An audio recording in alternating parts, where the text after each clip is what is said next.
Half করলা, ছোট সাইজের করলা, এটাকে বতুয়া শাক বলে। নতুন গাছ তো প্রত্যেকদিন ছাদে যাওয়ায়। আসসালামু আলাইকুম, কেমন আছেন সবাই? আমি ভালো আলহামদুলিল্লাহ।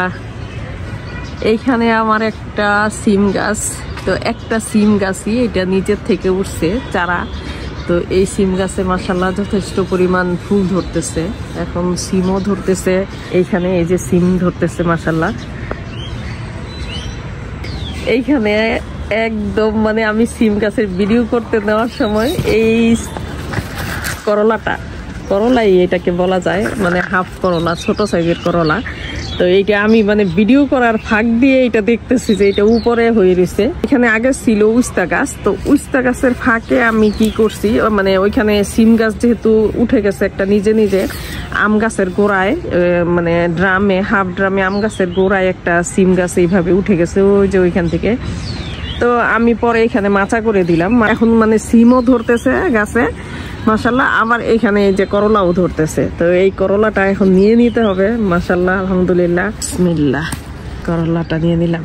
করলা খুঁজে খুঁজে করলা বের করতে অনেক মজা, কারণ দেখা যায় এইখানে আছে, ওইখানে আছে, লুকে আছে অনেক। এই যে এইখানে আরেকটা, এই যে এইখানে ভিতরে উপরে উঠানো, এটা বিসমিল্লাহ। কয়দিন পরে পরে এরকম উস্তা উঠানো যায়, আরো আছে মাশাআল্লাহ আলহামদুলিল্লাহ। বিসমিল্লাহ। আজকে অবশ্য আমি ছাদ বাগানে সবজি তোলার উদ্দেশ্যে আসি নাই, আজকে পানি দিব, কেমন অবস্থা গাছের ওইটা দেখতে আসছি।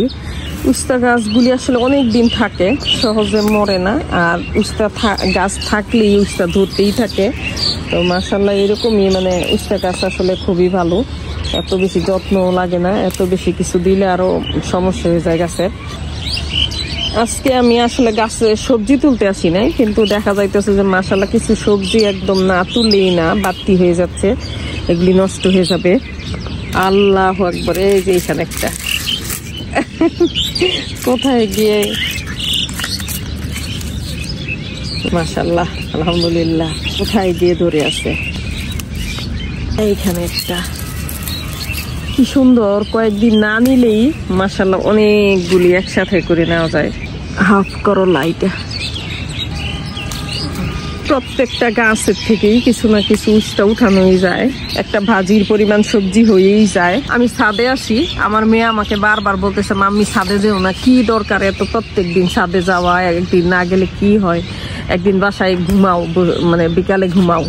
তো আমি বলতেছি যে না, কি মানে কি আনন্দ পাও তুমি ছাদে গেলে? তো ছাদে গেলে যে কি আনন্দ পাই, এটা আসলে তো যে ছাদ পছন্দ না করে তাকে বলে বোঝানো যাবে না। আসলে আমার অনেক ভালো লাগে, ছাদে না আসলে মনে হয় যে না খেয়ে থাকতে পারবো, কিন্তু ছাদে না এসে পারবো না। আমার মেয়ে আমাকে বলে যে তুমি ছাদে গিয়ে কি করবা? আমি বলছি ছাদে গিয়ে গাছ দেখবো। বলে আজকে তো পানি দিতে হবে না, আকাশের অবস্থা ভালো না। আমি বলছি যে না, পানি দিতে না হোক, কিন্তু আমার গাছ দেখতে হবে। বলে গাছ দেখো, ভিডিও করে নিয়ে আসো, পরে বাসায় বসে বসে দেখো। পরে আমি বললাম যে ভিডিও যদি করি তাও তো আমার গাছ দেখা হয়েই যাবে, আমি মানে গাছ দেখে চলে আসবো। তো এই গাছ দেখে চলে আসা, আসলে ছাদে আসলে তো আর যেতে ইচ্ছা করে না। নতুন চারা, এগুলি নতুন চারা থেকে বেগুন কেটে নিব। এই বেগুনটা দেখা যাইতেছে মাশাআল্লাহ বড় হয়েছে, এই যে এতটুকু বেগুনটা আমি এখন কেটে নিব। বিসমিল্লাহ। এটাও নেওয়া যাবে 2-1 দিন পরে, ওইটাও নেওয়া যাবে 2-1 দিন পরে। কিন্তু নতুন গাছ একসাথে অনেকগুলি মানে বেগুন করে নাই, বড় হয় নাই, হইতেছে। পুরানো গাছেও মাশাআল্লাহ বেগুনগুলি বড় হয়ে গেছে, এই পুরানো গাছ থেকে বেগুনগুলি উঠাই নিব। পুরানো গাছ আসলে রেখে লাভ নাই, আমি এই বেগুনগুলি শেষ হইলে আবার নতুন করে চারা লাগাই দিব। পুরান গাছে শুধু যত্নই করা যায়, পুরানো গাছ থেকে ফলন বেশি আশা করা যায় না, এই জন্য পুরান গাছের যত্ন করে কোনো লাভ নাই, আরো মানে পরিশ্রম, সময় নষ্ট। কিছু যেহেতু আছে বেগুন, এখন এগুলি হয়ে যাওয়ার পরে আমি আবার মানে এখানে নতুন চারা দিব। এগুলিও আমার পুরানো গাছের বেগুন, তো পুরানো গাছে মোটামুটি মানে অল্প বেগুন ধরে এবং এত হেলদিও হয় না, এই জন্য পুরানো গাছ রেখে কোনো লাভ নাই। আমি এটা বস্তায় দিছিলাম, এই পুরানো গাছ থেকে বেগুন উঠাই নিলাম। আমার এই বলটা ছাদ বাগানের বিভিন্ন চারা তোলার জন্য এটা ব্যবহার করি। তো এইখানে তো এবার টমেটোর চারা উঠাইতেই পারি নাই, বেগুন চারা উঠাইতেই পারি নাই। অবশেষে কি হয়েছে, আমি মানে পুরানো বেগুন গাছ ওইটা তুলে ফেলে দিছি। এটার মধ্যে চিকন একটা বেগুন ছিল, তো ওই বেগুনটাই ভেঙে বিচিগুলি আমি এইভাবে ফেলে দিছিলাম এইখানে, যে কেমন হয় একদম চিকন বেগুন, শুকনা গাছ, তো লাল হয়ে গেছিল। ওই বেগুন থেকে চারা উঠছে।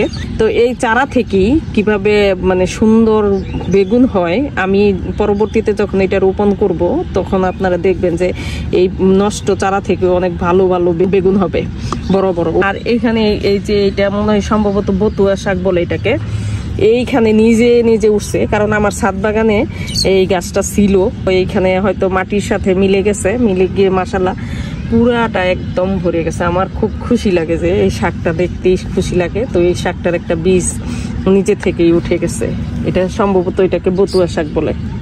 আজকে ছাদ বাগানে কোনো সবজি উঠানোর উদ্দেশ্যে আসি নাই, আজকে আসছিলাম শুধু গাছগুলি দেখে যাব, আর যেটাতে পানি দেওয়ার প্রয়োজন পড়বে ওইটাতে পানি দিব। তো তারপরও আলহামদুলিল্লাহ ছাদ বাগান থেকে আজকে অনেকগুলি উস্তা উঠাইলাম, কয়েকটা সিম আর কালো বেগুন। একদম মানে আশা করি না যে আজকে এতগুলি মানে কিছু উঠাইতে পারবো, তারপরও মানে খুশি লাগতেছে। আলহামদুলিল্লাহ যথেষ্ট পরিমাণ আজকে সবজি উঠাইলাম।